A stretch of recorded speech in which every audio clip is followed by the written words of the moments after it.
जय Shri Shyam students. Rajasthan GK की class में मैं ज्योति शर्मा आप सभी का स्वागत करती हूँ। तो स्टूडेंट्स, अपन ने राजस्थान की प्राचीन सभ्यताएं पढ़ ली थी और जो स्टूडेंट नए जुड़े हैं वो जाके उन क्लासों को जरूर देखें। उसके बाद अपन ने टॉपिक चलाया था दूसरा, राजस्थान के प्रमुख राजवंश। उसमें अपना टॉपिक चल रहा था मेवाड़ वंश की मेवाड़ वंश चल रहा था, जिसमें गोहिल वंश की देख रहे थे अपन, और राणा उदय सिंह तक अपन पढ़ चुके थे। आज हम महाराणा प्रताप को पढ़ेंगे। और महाराणा प्रताप को आपने देखा होगा स्टूडेंट्स, ज़्यादातर एग्जामों में महाराणा प्रताप से संबंधित क्वेश्चन जरूर आता है, इसलिए मैंने इसको डीपली लिया है और आप ज़्यादा से ज़्यादा स्टूडेंट इससे जुड़े और इसका लाभ उठाएं। तो चलते हैं महाराणा प्रताप। महाराणा प्रताप का जन्म 9 मई 1540 को कुंभलगढ़ के बादल महल की जूना कचहरी में हुआ था। और महाराणा प्रताप का राज्याभिषेक 28 फरवरी 1572 ईस्वी को होली के दिन गोगुंदा में हुआ था। इनके पिता उदय सिंह थे और माता जयवंताबाई माता जयवंताबाई थी और पत्नी अजते कंवर। बचपन का नाम इनका कीका था। महाराणा प्रताप को सब लोग प्यार से बचपन में कीका बुलाते थे। और प्रताप का साहित्यिक, जो महाराणा प्रताप है उनका साहित्यिक नाम पाथल। तो वो सुना होगा ना आपने, पाथल और पीथल और पाथल में ये पाथल जो पात्र थे वो महाराणा प्रताप थे, और वो जो पीथल थे जो पृथ्वीराज राठौड़ थे। प्रताप के उपनाम थे हल्दी घाटी का शेर, हिंदुआ सूरज, मेवाड़ केसरी। प्रताप के उपनाम थे। महाराणा उदय सिंह ने जगमोहन को अपना उत्तराधिकारी बनाया था, मगर सरदारों ने उसे स्वीकार नहीं किया और प्रताप को गद्दी पर बिठा दिया जगमाल की जगह। नहीं तो उदय सिंह ने तो जगमाल को अपना उत्तराधिकारी नियुक्त किया था। तो स्टूडेंट्स, आप समझ सकते हो कितना बड़ा उदाहरण है कि जिसको राजा ने उत्तराधिकारी नियुक्त किया और सरदारों ने उसे नहीं मान के प्रताप को राजा बनाया। और इस समय दिल्ली पर मुगल बादशाह अकबर का शासन था। जब प्रताप का शासनकाल चल रहा था, उस समय अकबर का शासनकाल था। प्रताप के सामने स्टूडेंट्स दो मार्ग थे, या तो वो अकबर की अधीनता स्वीकार करके आराम से जिंदगी बिता सकते थे, या फिर वो संघर्ष, अकबर से संघर्ष। क्योंकि आपको पता है उस टाइम तक लगभग राजस्थान के सभी राजाओं ने अधीनता स्वीकार कर दी थी। सबसे पहले आमेर ने की थी।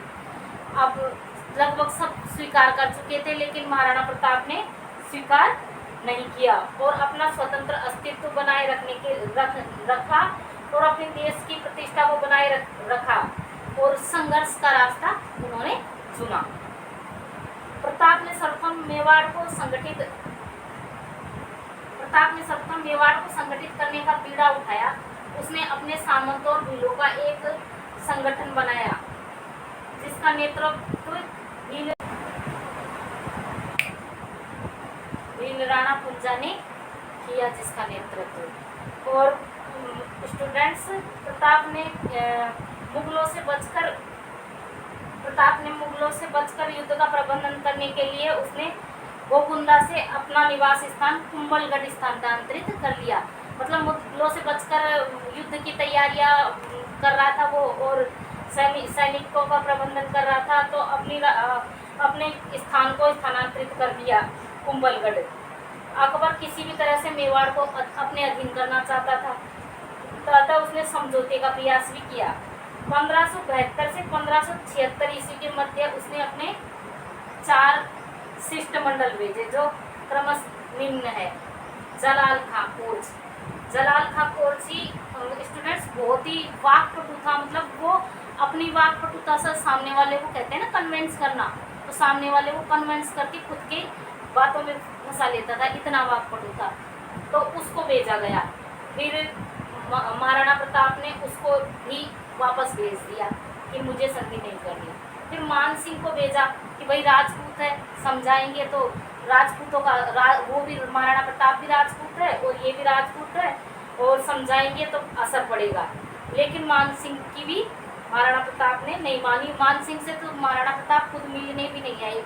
उन्होंने अपने बेटे अमर सिंह को भेजा उनसे मिलने के लिए, और खुद मतलब पेट दर्द का बहाना बना के रुक गए और मान सिंह के से बात करने के लिए अपने बेटे को भेजा। फिर तीसरी बार भगवंत दास आए। भगवंत दास क्या है, भगवंत दास मान सिंह के पिता थे। तो भगवंत दास से महाराणा प्रताप ने भगवंत दास से महाराणा प्रताप ने भगवंत दास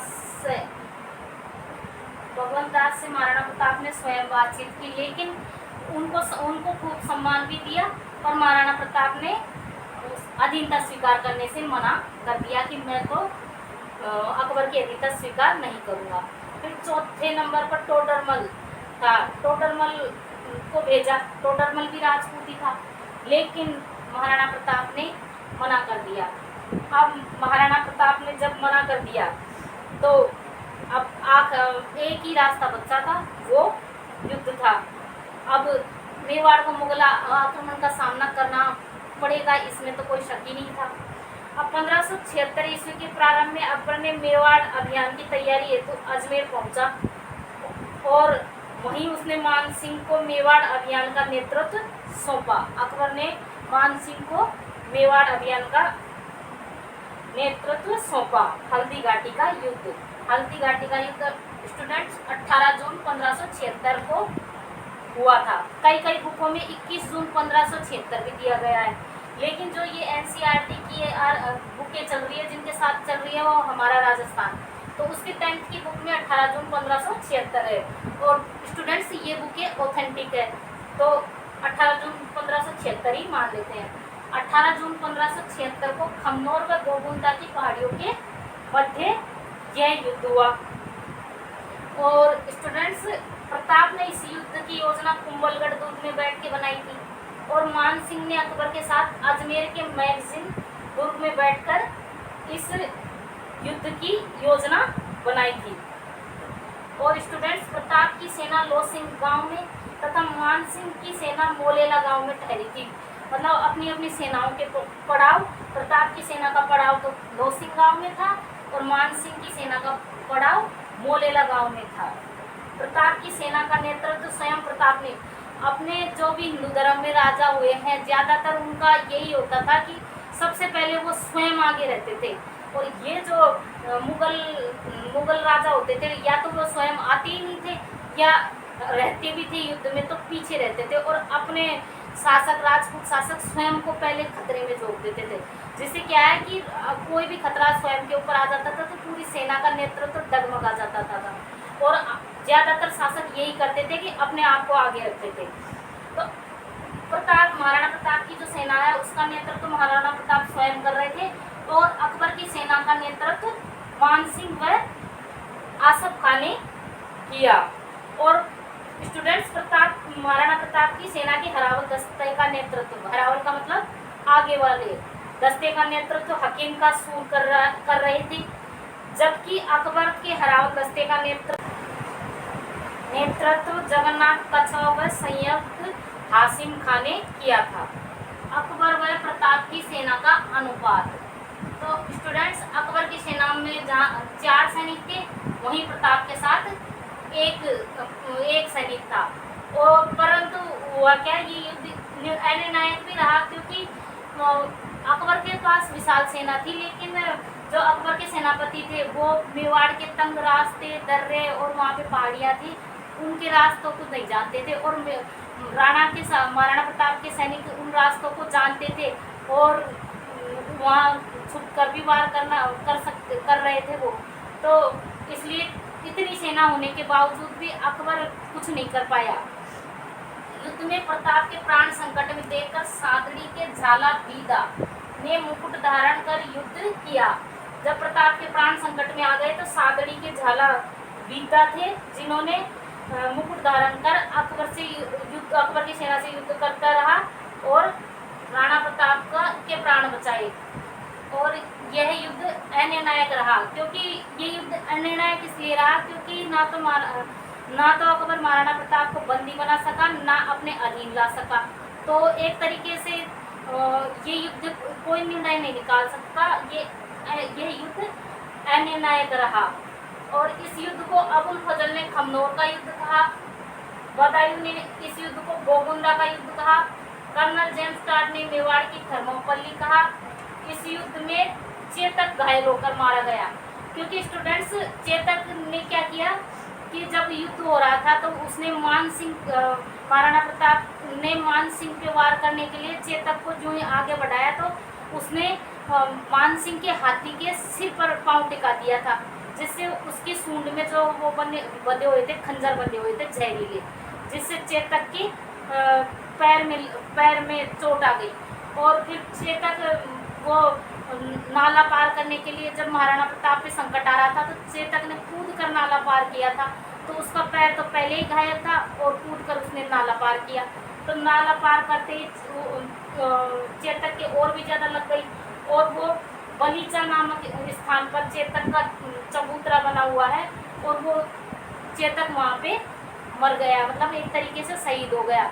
और जब चेतक मरा ना तो महाराणा प्रताप कभी भी नहीं रोए थे, लेकिन चेतक की मौत पे तो महाराणा प्रताप की आंखों में भी आंसू आ गए थे, क्योंकि वो महाराणा प्रताप भी चेतक से इतना ही प्रेम करते थे। और उसी टाइम है ना, जो महाराणा प्रताप के भाई थे शक्ति सिंह, जो महाराणा प्रताप से रुष्ट होकर चले गए थे अकबर की सेवा में, जो आकर महाराणा प्रताप से मतलब मिले और महाराणा प्रताप के सामने शर्मिंदा हुए कि मेरी गलती थी, मुझे अकबर के पास नहीं जाना चाहिए था। और दोनों भाई मिल गए। और स्टूडेंट्स इसमें ये हाथियों का भी युद्ध था, एक तरीके से हाथियों ने भी भाग लिया था। तो मुगलों की तरफ से जिन हाथियों ने भाग लिया था उनमें गजराज, गजमुक्ता, मर्दाना, हवाई। और ये मर्दाना मान सिंह के हाथी का नाम था स्टूडेंट्स। ये मान सिंह ने जिस हाथी पे बैठकर युद्ध लड़ा था उस हाथी का नाम था मर्दाना।